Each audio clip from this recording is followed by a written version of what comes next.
شيئا قل يا ربي يا مغني ينسيك لا تتذكر سلاما على من يشكر. لما تذل نفسك قل يا ربي يا معز فإذا بك تنهي وتأمر كريما لما يغمر. دوستان عزیز، پیش از ولاگ سر کردن میخوام یک کانال بهر شما پیشنهاد کنم. بهترین پخت غذا دارن. خیلی شد کانالشون کشودنشون подписчикошون کمه، پراسموتروشون خیلی کمه. همه شما خواهش میکنم در اومده دستگیری کنین. خیلی خرسان میشن دوستان عزیز. در یکم کامنتاری سیلکش ذکر میشه، حتما در اومده подписаться کنین دوستان عزیز. سلام علیکم دوستان عزیز، روزی همه شما بخیر شادی باشد. امروز یک جا مهمانی دعوت ما کردن، مهمانی رفتیم. با ما باشد و آخر ویدیو را تماشا کنید. دوستان عزیز، گفته بودم که مقطع کودکا سر شوه و کودکا را مقطع گسیل میکنم و خدمه قفای اوبارکه خانه ها میشم. بگم که ما دمی جا زندگی میکنیم. دو سه خانه خالی شکافای اویده لباس خدمات زمستانه و تابستانه همه را میگم که سر تراف کنم. همه خدمه همه کودکام شوهرم همش می چیزی که نمیپوشه مثال نوای همه را تاجیکستان روی کنم. یک 5 ماه 6 ماه پیش روی کرده بودم. یک دو سه سمکه. دوستان عزیز، چخیلی که میدونیم ما در اینجا کار میکنم. کسانی که نمیدونن ما در اینجا کار میکنم، نمیخونه و در را میروم تازه میکنم و بارکه میکنم. با هم اوقاتی بچه ها زمستان شده کارم خیلی گفتی گپا دشوار شده. کودک معده با کودک روز تا روزمی به اقلق میشود دیگر. روزانه او خواب نمیکنه. 10-15 منوت خمیر میام تا 2-3 استکان میشم. یک کاسه دو کاسه را میشم که با گریه را سر میکنم.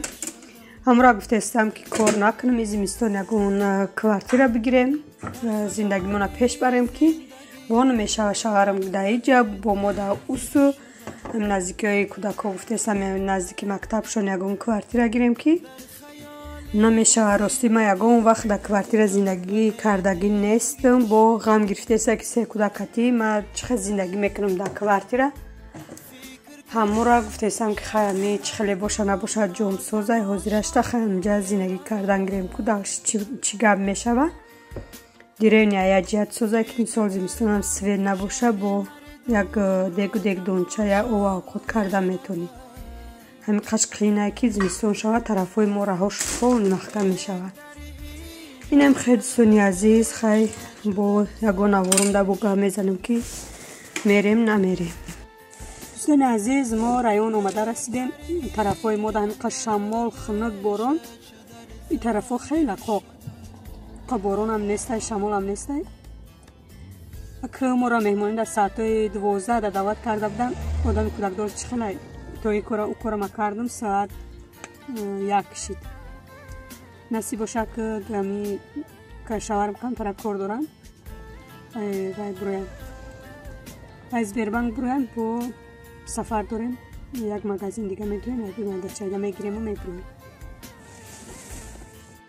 دوستان عزیز، مغازین میدرویم در رو یکون چک میخریم و میبرویم. زنک منو یک جانه رو ایشه میکنی. دوستان عزیز، اینجا دم باران سر کرد. تیرماهی مسکو سر شد خنکی. بینید چه باران بردیست.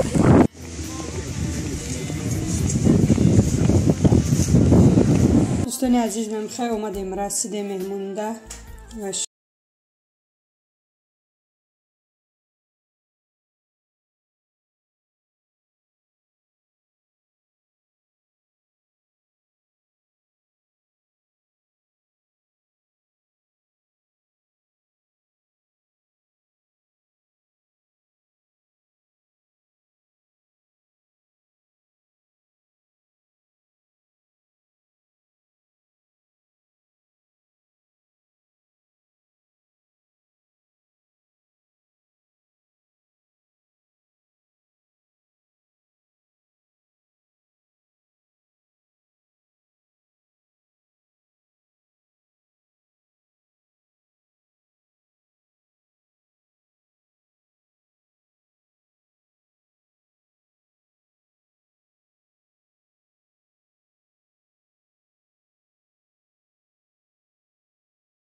میکنم بعد میام خانه با قفای کودکام میشم کودکام مکتب گسیل میکنم خیلی سهر کتی هیچی نمیخورن همه خیلی یگانچشون تیار میکنم سیسکا بیرون میکنم یگانچ برای زفترکشون گاه روزه میشه بگه تیار کرده میمانم همون را میگن که ما اوقع نمیخوریم همین چیزه میکنی کم ترکبت ما نمیخوریم با میگم ابی قریبی ابیده میخوریم با خونه میایم ای خونه میخوریم گفته چی بسیار تیار نمیکنم مالا را های کرده برآورده استم مالا او بگه نامدن راستی الخام شدیم با گفتیم کجاشته باشن در این تاریکی گفته که هم بیرو تاریک شده بالای جنگل روشنی افتاب در جنگل تاریک شدگی دیگه همو چرده گشته وقتی خونه برگشتن در تاریکی بچه نامدیم بعد شوهرم کتی بچم رفتن در جنگل دا میگه استودیانم کما ایجا فایراد میکنم نباشم فایراد میکردم آوازشون همی برووردن دویده کرده همی اومدن ایجا باشه خیلی های کدیستم شونه وقت ترک سهر های کنم با بگه شدم در روزه را نیم جغ مانم با درویم